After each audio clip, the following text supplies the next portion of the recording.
अगर पहलगांव में proper police security होती तो हमारे 26 पर्यटक मारे नहीं जाते। जहां सबसे ज्यादा सुरक्षा की व्यवस्था थी कश्मीर में, पहलगांव में, अगर पुलवामा में गृह मंत्रालय ने कोई बंदोबस्त किया होता सिक्योरिटी का, या जो वो जो वहां के गवर्नर ने फ्लाइट मांगे थे उनके लिए, तो हमारे 40 जवानों की हत्या नहीं होती। लेकिन पश्चिम बंगाल में सिर्फ चुनाव जीतने के लिए आपने 2 लाख से भी ज्यादा पैरामिलिट्री फोर्स बंगाल में लाए, बिठाए। तो ये ममता दीदी का जो प्रश्न है वो एकदम सही है।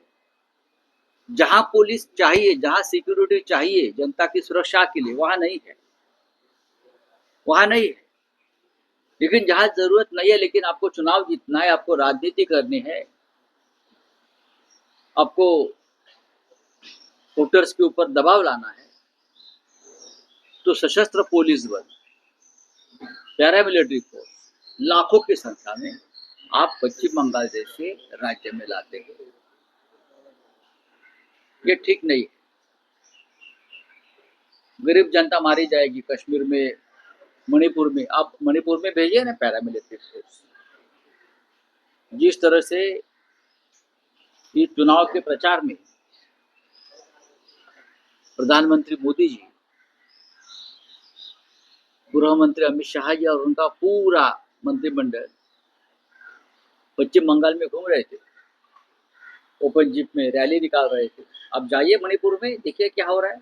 वहां भी रैली निकालिए, लोगों को थोड़ा सा साहस दिखाइए। लेकिन नहीं, जहां चुनाव है वहां मोदी जी और शाह जी जाएंगे। जहां चुनाव है वहां वहां की सरकार और वहां के अपोजिशन के ऊपर दबाव डालने के लिए लाखों की संख्या में अर्धसैनिक बल वहां लाएंगे। ये लोकशाही लोकतंत्र है। Sir, US president Donald Trump ने जो है ईरान के लिए शर्तें रखी है कि अगर आपको पीस टॉक्स करना है तो आपको जो है हमारी कंडीशंस माननी है। बात ऐसी है, सबसे ज्यादा पीस टॉक की जरूरत अमेरिका में है।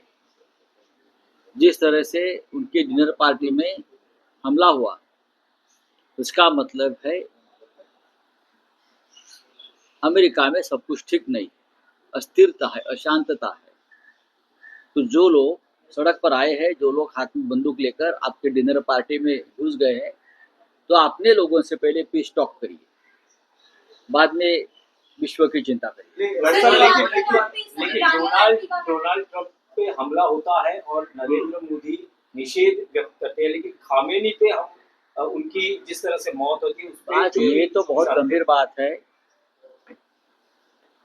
ये बहुत गंभीर बात है। प्रेसिडेंट ट्रंप के ऊपर एक हमला होता है, हमला भी नहीं होता है, कोई कोशिश करता है, आसपास कोई लॉबी में होटल की बंदूक चलाता है, और हमारे प्रिय प्रधानमंत्री को हिंसाचार की चिंता होती है कि लोकतंत्र में कोई हिंसा को स्थान नहीं है। और मेरे प्रिय डोनाल्ड ट्रंप कैसे बच गए। लेकिन ईरान में खमेनी की हत्या हो गई, इसके बारे में कोई उनकी चिंता नहीं है। और सबसे गंभीर बात यह है भाई, हमारे मणिपुर में लोग मारे जा रहे हैं, वो भी हिंसा है अपने देश में, उसके ऊपर चिंता नहीं है। गाजा में हजारों बच्चों को मारा गया, उसके ऊपर हमारे प्रधानमंत्री ने कोई चिंता व्यक्त नहीं की, शोक व्यक्त नहीं किया। तेहरान में एक स्कूल पर इजराइल और अमेरिका ने बम डाला, 200 छोटी बच्चियां, उनकी हत्या हो गई, उसके ऊपर भी हमारे प्रधानमंत्री को दुख नहीं हुआ है, ना दुख जताया। लेकिन उनके प्रिय डोनाल्ड ट्रंप, जिसने भारत को गुलाम बनाया है, जिसने भारत को गुलाम बनाया है, जो भारत का जो दुश्मन है, पाकिस्तान को ताकत दे रहा है, उनके ऊपर कोई हमले की कोशिश करता है आसपास इधर, तो हमारे प्रधानमंत्री को बहुत दुख होता है। अपने मरेंगे तो चलेंगे, लेकिन बाहर वाले जीने चाहिए। वडट्टीवार काल याच मुद्द्यावर म्हणाले की ज्या पद्धतीने अमेरिकेमध्ये नागरिकांनी